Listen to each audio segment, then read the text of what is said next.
Hello, funny bunnies with a pocket full of money and maybe some honey. I don't know. How's it going, friends? Today in this video, we're going to combine VNR, VNR Optimus Prime, VNR Chicken Dinner, Optimus Prime with Siege Cog, all right? And so let's get to it.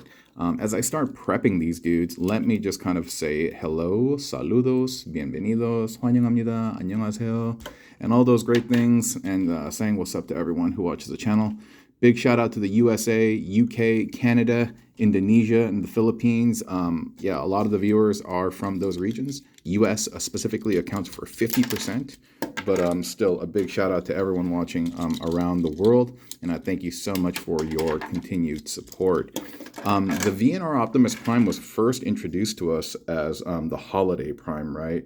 And if you didn't get exposure to that and you're seeing this mold for the first time, let me just tell you that this is an incredible piece. It's one of the best Optimus Primes I've seen in a long time. Yes, there are a couple of things that are a little bit wonky about it, but still, there's a lot of play potential back inside, and the transformation is just exquisite. It's incredible. Anyway, to start this build, what you're going to do is you're going to flip the waist. And so, yeah, will it prohibit, like, prevent knee movement? It will, but that's okay. This is just a fun little project. So you start by flipping the waist like this, all right? Excuse me. The arms, and you know what, to be completely honest, I'm kind of forgetting how this was done, but I think we're going to get through it.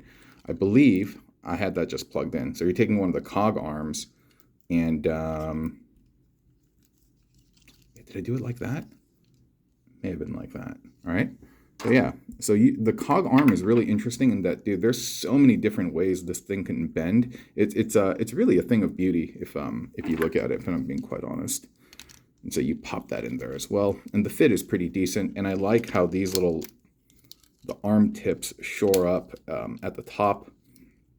And obviously this is a celebration of red and blue, hence the incorporation of cog into this build to offset all the beautiful red that we have on Optimus Prime.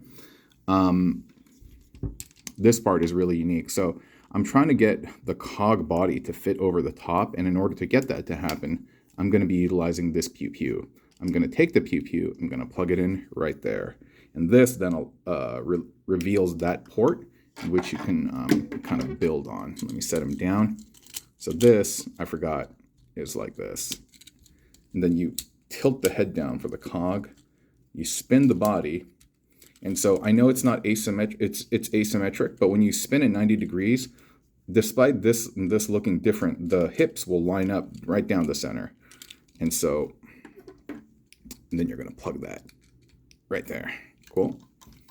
And this, you can have it like over the shoulder. And so he has the little, excuse me, let me get the focus. I don't know what's up with the autofocus these days, but yeah, so you can get those pew-pews mounted over the shoulder. And the feet, you know, there is a hinge on it, and so you're going to have to mess with it a little bit to get the weight distribution properly done. I would say that's the only drawback about this character, that he kind of like rocks on his feet a little bit, and it's because the feet are kind of thin, because they have to hide all in the cab over here. But yeah, that's all good. So the original build, I believe I had it like this, but I'm wondering if I can actually.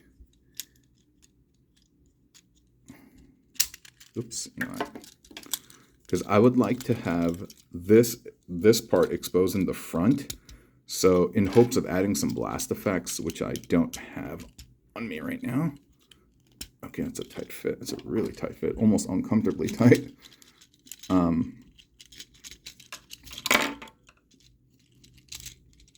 what's going on? Okay. All right, this is not bad. This is not bad. Let me just, okay, he's okay over there. So I was going to say, the arms are obviously, they keep popping off, right? There's a little bit of tension. The fit is a little bit loose. And when that happens, I just take these little pieces of paper and then I just wedge it in there. And then there you go. It's not going to fall off.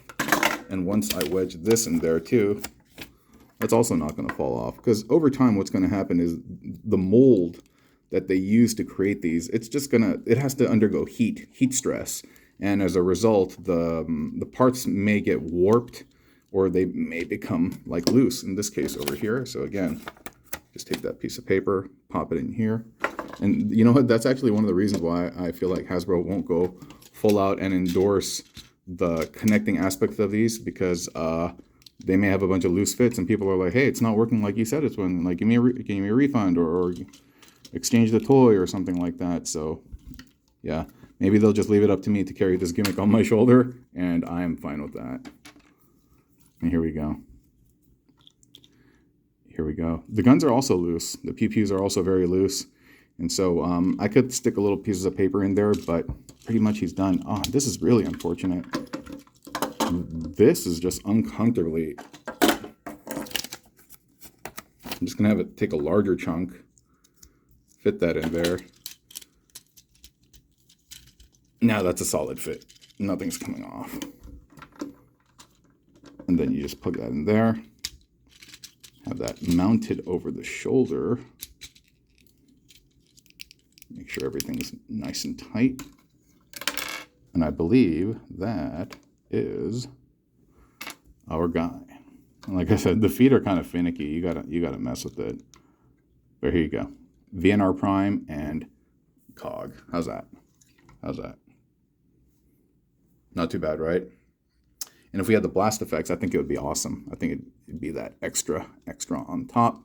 But yeah, that's what I have for now. And I just want to thank you all for tuning in and watching. Oh, he has these cool little like ports on the top of his shoulders. Well,